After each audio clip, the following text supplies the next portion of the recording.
केंद्रीय गृह मंत्री और सहकारिता मंत्री श्री अमित शाह ने जम्मू कश्मीर की अपनी यात्रा के दौरान कठुआ में सीमा चौकी विनय का दौरा किया और बीएसएफ कर्मियों से बातचीत की। प्रधानमंत्री श्री नरेंद्र मोदी के नेतृत्व में केंद्र सरकार सुरक्षा बलों और उनके परिवारों के कल्याण के लिए पूरी तरह प्रतिबद्ध है। मोदी सरकार जवानों को उनके कर्तव्यों का निर्वहन करने में आने वाली कठिनाइयों को कम करने के लिए काम कर रही है। वर्तमान में 26 से अधिक प्रौद्योगिकी संबंधी पहलों का परीक्षण किया जा रहा है, जिसमें एंटी ड्रोन तकनीक, सुरंग पहचान तकनीक और इलेक्ट्रॉनिक निगरानी शामिल है। बीएसएफ हमारी सुरक्षा की पहली पंक्ति है और बल ने हमेशा इस जिम्मेदारी को बखूबी निभाया है। कुछ वर्षों में पूरे भारत, पाकिस्तान और बांग्लादेश सीमा पर तैनात सुरक्षा बल नवीनतम तकनीकी सहायता से पूरी तरह सुसज्जित होंगे। हमारे सैनिकों का बलिदान, बहादुरी, पराक्रम और साहस सीमा पार से दुश्मनों के खिलाफ भारत की ढाल है और यही कारण है कि देश के लोग बीएसएफ के प्रति गहरा सम्मान रखते हैं। केंद्रीय गृह मंत्री ने सीमा सुरक्षा बल के शहीद सहायक कमांडेंट विनय को भी श्रद्धांजलि दी प्रसाद, जिन्होंने वर्ष 2019 में कठुआ जिले में अंतर्राष्ट्रीय सीमा पर अपने कर्तव्य का पालन करते हुए सर्वोच्च बलिदान दिया था। श्री अमित शाह ने सीमा पर 47.22 करोड़ रुपए की लागत से नवनिर्मित 8 महिला बैरक,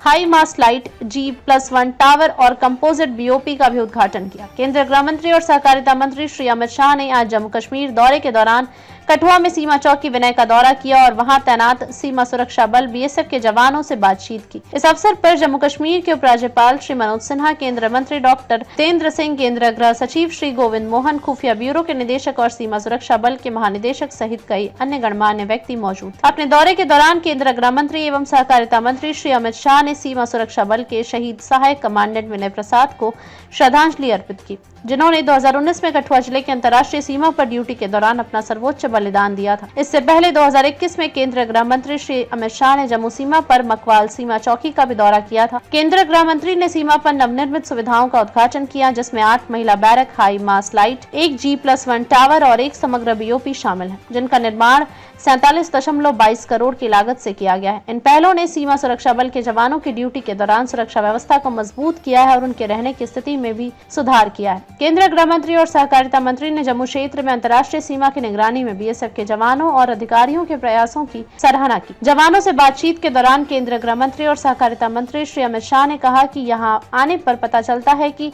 सीमा सुरक्षा बल बीएसएफ के जवान किन कठिन परिस्थितियों में देश की सीमाओं की सुरक्षा सुनिश्चित करते हैं। उन्होंने कहा कि भीषण ठंड, भारी बारिश या 45 डिग्री सेल्सियस तक तापमान के बावजूद, भौगोलिक या जलवायु चुनौतियों के बावजूद हमारे सैनिक पूरी तैयारी और सतर्कता के साथ सीमाओं की सुरक्षा के लिए सजग और समर्पित रहते हैं। श्री अमित शाह ने कहा कि देश की सुरक्षा के मामले में बीएसएफ का गौरवशाली इतिहास रहा है। उन्होंने कहा कि पूरी देश जानता है कि बीएसएफ हमारी पहली रक्षा पंक्ति है और बल ने हमेशा इस जिम्मेदारी को बेहतरीन तरीके से निभाया है। उन्होंने आगे कहा कि पाकिस्तान के साथ हर युद्ध में हमारे बीएसएफ के जवानों का योगदान भारतीय सेना के योगदान जितना ही महत्वपूर्ण रहा है। उन्होंने कहा कि सीमा पर तैनाती के लिए इलेक्ट्रॉनिक निगरानी प्रणाली के 2 मॉडल विकसित किए गए हैं। पूरी सीमा पर इनके लग जाने के बाद सैनिकों को तकनीक का उपयोग करके सूचना प्राप्त करना और दुश्मन की किसी भी हरकत का तुरंत जवाब देना बहुत आसान हो जाएगा। श्री शाह ने यह भी बताया कि घुसपैठ की पहचान करने और सुरंगों का पता लगाने और उन्हें नष्ट करने के लिए तकनीक का उपयोग करके कई प्रयोग किए गए हैं। केंद्रीय गृह मंत्री ने कहा कि कुछ वर्षों में पूरी भारत, पाकिस्तान और भारत बांग्लादेश सीमा पर तैनात सुरक्षा बल तकनीकी सहायता से पूरी तरह सुसज्जित हो जाएंगे।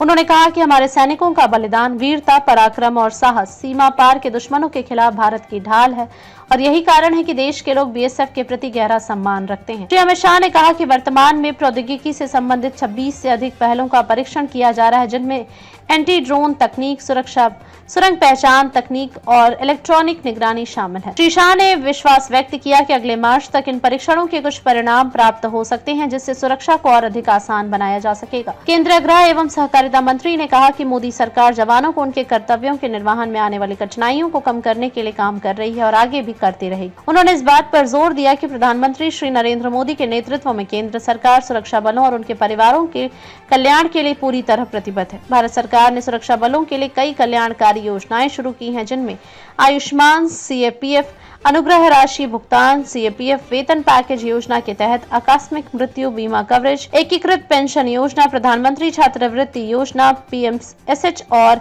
ई हाउसिंग शामिल है।